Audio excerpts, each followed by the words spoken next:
Hello, hi beautiful people.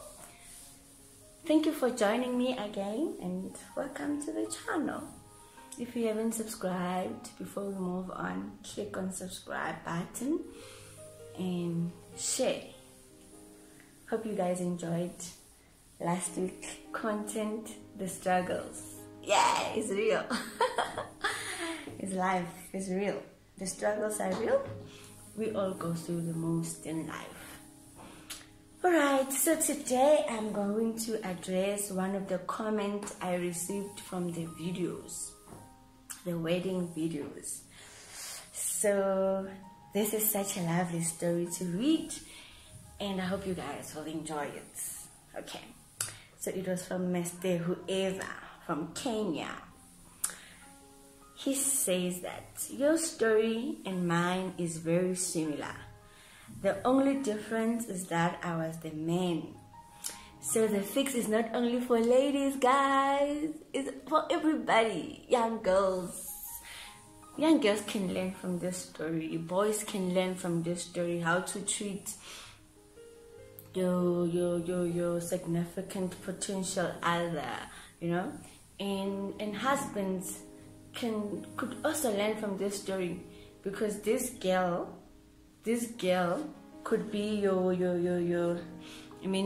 child, and this man could be your son. So we can learn, or maybe you must just learn how do you treat your wife, and you as a wife, how do you treat your husband. This is to say that learn from my experience, do better to your partner, because she or he is a gift from God. Okay, and then the comment continues. First, let me say, be careful with this Facebook perfect weddings. The devil looks there. Facebook, social media. Couples need counseling after these weddings just to check that nobody is traumatized. My first wife was from a political family. In many ways, very similar to yours. My wife was a very good person, but unfortunately, image was everything for her. During the wedding planning, she made so many demands. She was in many eyes uncontrollably. As I listened, her make demands after demands, you won't believe, I actually thought she was demon possessed. Your marriage, like mine, may have died during the wedding planning stage when his voice was unheard. But the time I had walked the extremely excited girl down the aisle, I had an uncanny feeling that I had married someone I did not know well, and that the marriage would not last. I had given up. He had given up already.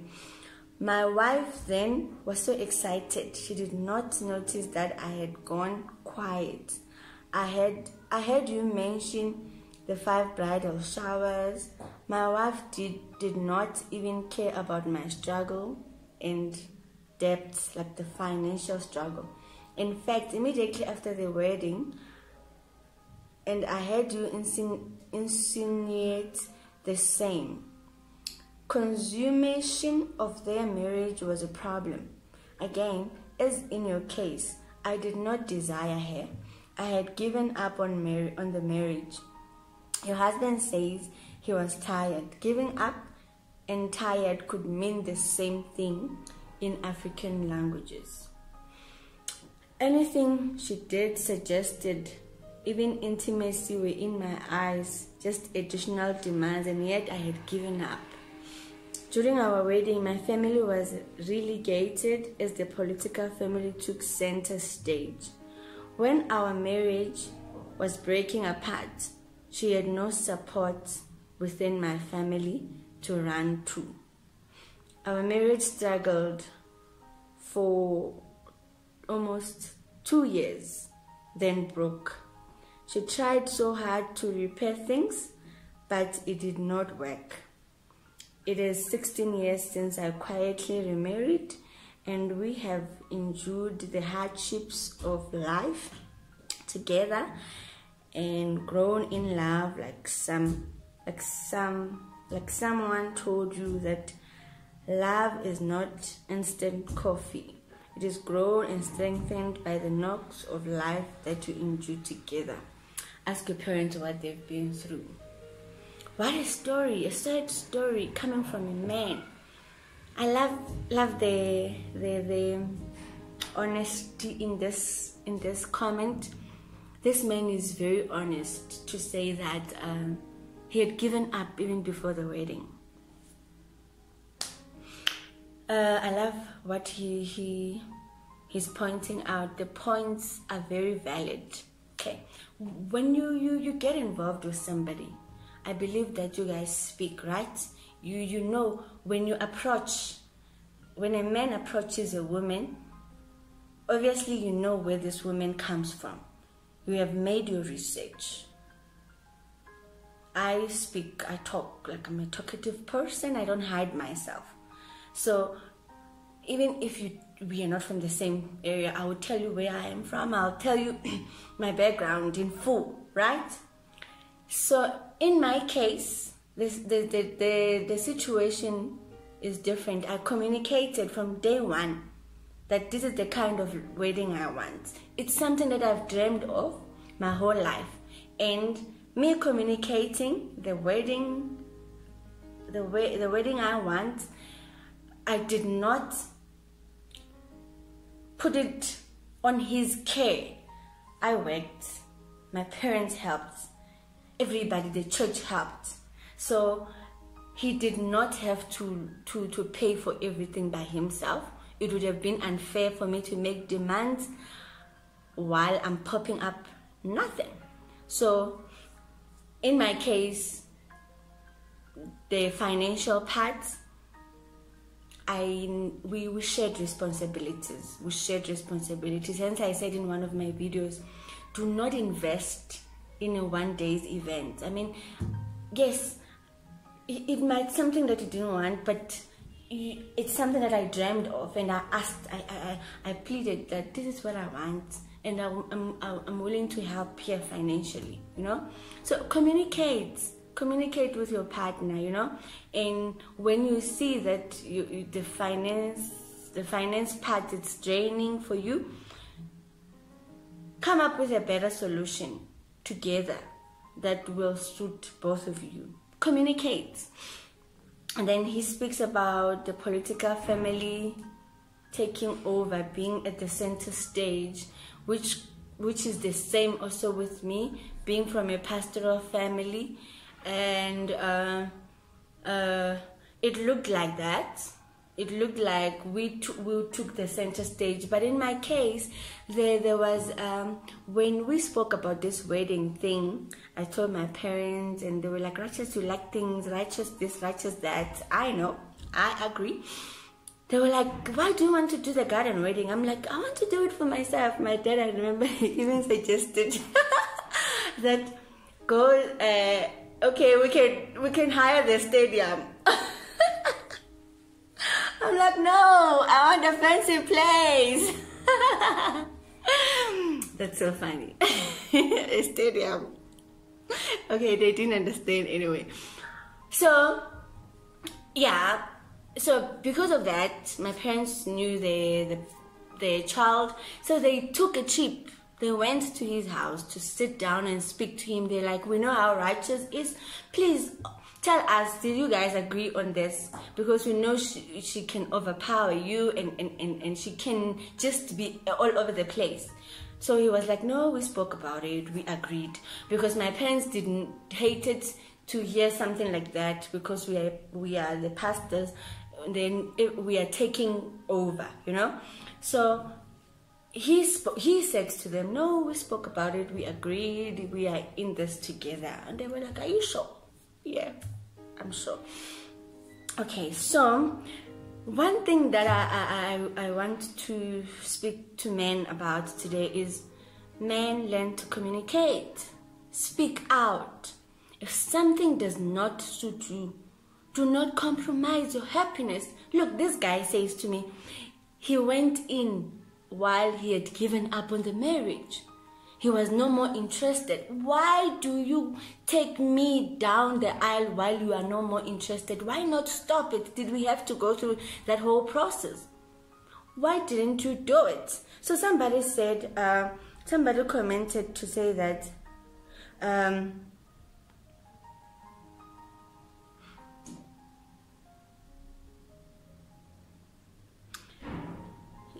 my concern is, I am amazed by your exposure of the issue. My concern is with the almost instantaneous switch on, turn off. Did you immediately lose desire, or was it gradual? I see similarities with your case and the authors, but the only thing that I'm left to ask is, why suffer both parties in a marriage that had no potential? Exactly. It's like, you know, but she doesn't know that the marriage is doomed from the onset. Therein lies my bewilderment. I'd love to comprehend a bit more for my own learning as well. I am in no way aiming to judge, just seeking clarity. Exactly my point. Why, you know already that this is too much for you, but why do you take me, why do you pursue? Why didn't you just stop before we even go to that, you know? So I want to speak, I want to pass this ball to men. We know, we understand that you don't love talking, you don't love opening up, but that's what kills lots of marriages today. You keeping things, holding things is what is destroying a lot of people today. If there is something you do not like, if there is something that you suspect, there's something that you see, let's just drop everything. The earlier the better. Do not, I mean, imagine the trouble he would have saved me, or this guy would have saved this lady, because he could see that they are both from different backgrounds, and obviously it's not gonna work. He had already given up, you know? So why not save each other's trouble and still by breaking it off before we carry on? Learn to communicate. Learn to communicate. I know there are introverts. There are many people who do have ladies like that who don't speak up. I feel like that is what is destroying lots and lots and lots of relationships, friendships, and stuff like that. Because you get hurt, something happens to you, you don't speak up, or you don't tell the person who has hurt you, you go speak to you.